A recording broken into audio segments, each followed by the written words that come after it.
મિત્રો, આપ સર્વેનો ધાર્મિક વર્લ્ડમાં ફરીથી હાર્દિક સ્વાગત છે।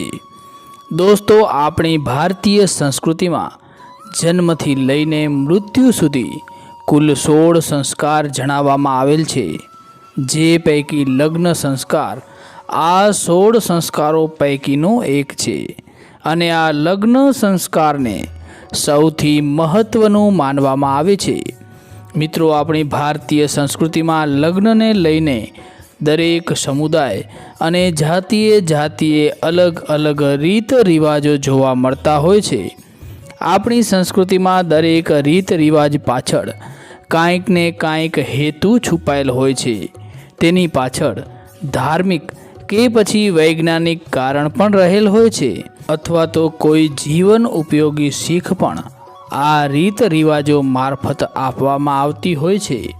મિત્રો, તમે પણ ઘણીવાર લગ્નમાં સામેલ થયા હો અને લગ્નની દરેક રીત રસમ નજીકથી નિહાળી હશે। તમે જોયું હશે કે લગ્નમાં ઘણી બધી રીત રસમો કરવામાં આવતી હોય છે। આ લગ્નની રીત રસમો પૈકી જો તમે ધ્યાનથી જોયું હશે તો જ્યારે વરરાજા જાન લઈને કન્યાના ઘરે પરણવા માટે જાય છે, ત્યારે કન્યાના ઘરે જ્યાં તોરણ બાંધવામાં આવેલ હોય ત્યાં વરરાજાને પોખવામાં આવે છે, જે દરમિયાન કન્યાની માતા એટલે કે વરરાજાની સાસુ દ્વારા વરરાજાનું નાક પકડવાની એક રસમ છે, તે કરવામાં આવતી હોય છે। આ નાક પકડવાની રીત પાછળ શું કારણ રહેલ છે તેના વિશે ઘણા ઓછા લોકોને માહિતી હશે। આજે આપણે આ નાક પકડવાની રીત પાછળનો કારણ જાણવાનો પ્રયત્ન કરીશું, માટે આપ સર્વે આ વિડીયોને અંત સુધી જરૂરથી નિહાળજો, જેથી સાસુ દ્વારા વરરાજાનો નાક પકડવાની જે રીત કે રસમ છે તેના વિશે આપને પણ જાણકારી મળી રહે।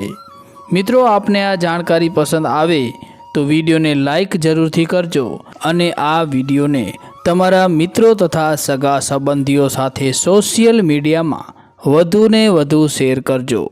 દોસ્તો, આપણી ચેનલ ધાર્મિક વર્લ્ડ ઉપર હિન્દુ ધર્મને લગતી માહિતીને લગતા વિડીયો મૂકવામાં આવે છે। જો આપને હિન્દુ ધર્મ સાથે સંકળાયેલ જાણકારી જોવી ગમતી હોય તો ચેનલને સબસ્ક્રાઈબ જરૂર કરી નાખજો, જેથી આ ચેનલ પર નવો વિડીયો મૂકવામાં આવે તો તેની જાણકારી આપને નોટિફિકેશન મારફતે મળી રહે। મિત્રો, આપણા ભારતમાં હિન્દુ સંસ્કૃતિ મુજબ થતા લગ્નમાં થતી વિધિ કે રસમો દુનિયામાં થતા લગ્નોની રસમો કરતાં બિલકુલ અલગ હોય છે। વિવાહ એ દરેકની જિંદગીનો એક બહુ જ ખૂબસૂરત હિસ્સો હોય છે। લગ્ન ફક્ત બે દિલોનો મેળ નથી, પરંતુ બે સંસ્કૃતિઓ અને બે પરિવારોનો મેળ છે। એવું કહેવામાં આવે છે કે જ્યારે બે વ્યક્તિ લગ્નના બંધનથી બંધાય છે, ત્યારે તે બંધન એક જન્મ માટે નહીં પણ કેટલાય જન્મો માટે હોય છે, અને આ બંધનને મજબૂત બનાવે છે કેટલીક રીત રસમો, જે લગ્નમાં એક મહત્વપૂર્ણ ભાગ હોય છે। દુનિયાની અલગ અલગ જગ્યાએ અલગ અલગ પોતાની રીત રસમ હોય છે, પરંતુ ભારતીય પરંપરાની લગ્નની રીત રસમની તો વાત જ અલગ છે। ભારતીય વિવાહની કેટલીક રસમ તો એવી છે કે જે બધાને લગ્નના ઉત્સવમાં તરબોળ કરી દેતી હોય છે। આપણી સંસ્કૃતિ મુજબ લગ્નની રીત રસમ જેવી કે પીઠી લગાવવી, માંડવા રોપણ, ગ્રહ શાંતિ, મહેંદી, ઉકરડી નોતરવી, મામેરું, વરમાળા, હસ્તમેળાપ, ચોરી ફેરા, સપ્તપદી, સેંથો પૂરવો, મંગળસૂત્ર પહેરાવો વગેરે જેવી રીત રસમો આપણા સમાજમાં પ્રચલિત છે। દોસ્તો, આજે આપણે વાત કરવી છે કે જ્યારે વરરાજા જાન લઈને કન્યાના ઘરે પરણવા માટે જાય છે, તો ત્યારે તોરણે વરરાજાનું સ્વાગત કરવામાં આવે છે, અને ત્યાં તોરણે વરરાજાની સાસુ વરરાજાને ધૂંસર, મૂસળ, ચકલી, રવાઈ, ત્રાક વગેરેથી વરરાજાને પોખે છે, અને ત્યાં વરરાજાનું નાક પણ પકડતી હોય છે। આ તોરણે નાક પકડવાના કારણ વિશે વાત કરીએ તો આના પાછળ અલગ અલગ પ્રદેશમાં અલગ અલગ માન્યતાઓ પ્રવર્તે છે। પ્રથમ વાત કરીએ તો સાસુ વરરાજાનો નાક પકડીને એ સંદેશ આપવા માંગે છે કે નાક એ ઘરની ઇજ્જત છે અને અમારા ઘરની ઇજ્જત અમારી દીકરી છે. અમે આજ દિન સુધી અમારી દીકરી રૂપી ઇજ્જતને ખૂબ જ સાચવી છે. તેના પર ક્યારેય કોઈ આંચ આવવા દીધી નથી અને હવે જ્યારે અમારી દીકરીને તમારી સાથે પરણાવીએ છીએ તો હવે પછી તેને સાચવવાની જવાબદારી તમારી વધી જાય છે અને જેવી રીતે અમે અમારી દીકરીને સાચવી છે તેને કોઈ તકલીફ પડવા નથી દીધી તેવી જ રીતે હવે અમારી દીકરીને સાચવવાની તેના સુખ દુઃખમાં સાથ આપવાની જવાબદારી આપની છે.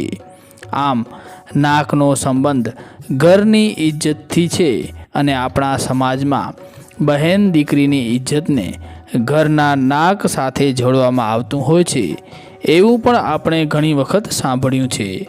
જેથી વરરાજા જ્યારે તોરણે આવીને ઊભા રહે છે ત્યારે સૌ પ્રથમ સાસુ દ્વારા તેમનું સ્વાગત કરવામાં આવે છે અને ત્યારબાદ મીઠી મીઠી મસ્તીમાં સાસુ વરરાજાનું નાક પકડીને સાંકેતિક રીતે તેને લગ્ન પછીની જવાબદારી ઉપાડવા માટે તૈયાર રહેવા માટેના આ સંકેત આપતી હોય તેવી લોકમાન્યતા આ રસમ પાછળ રહેલી હોય તેવું માની શકાય છે. જ્યારે સાસુ વરરાજાનો નાક પકડવાની કોશિશ કરે છે ત્યારે વરરાજાના ભાઈ અથવા તો મિત્રો દ્વારા વરરાજાને હર હાલમાં બચાવવાની કોશિશ કરતા હોય છે અને આ રસમને જોવાનો એક લહાવો છે અને ગામડામાં આ રસમ જોવા માટે આજે પણ મોટી સંખ્યામાં લોકો ઉપસ્થિત રહેતા હોય છે.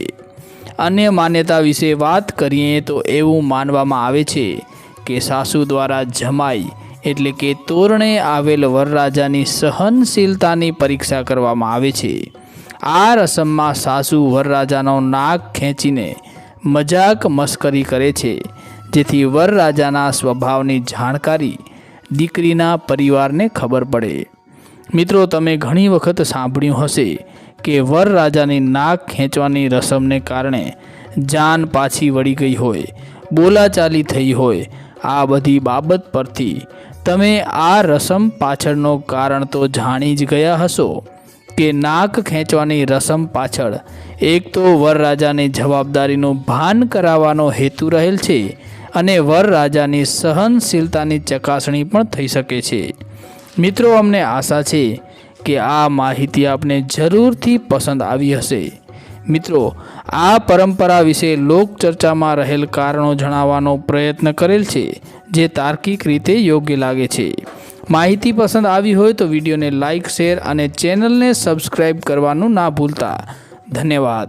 જય શ્રી કૃષ્ણ. જય માતાજી.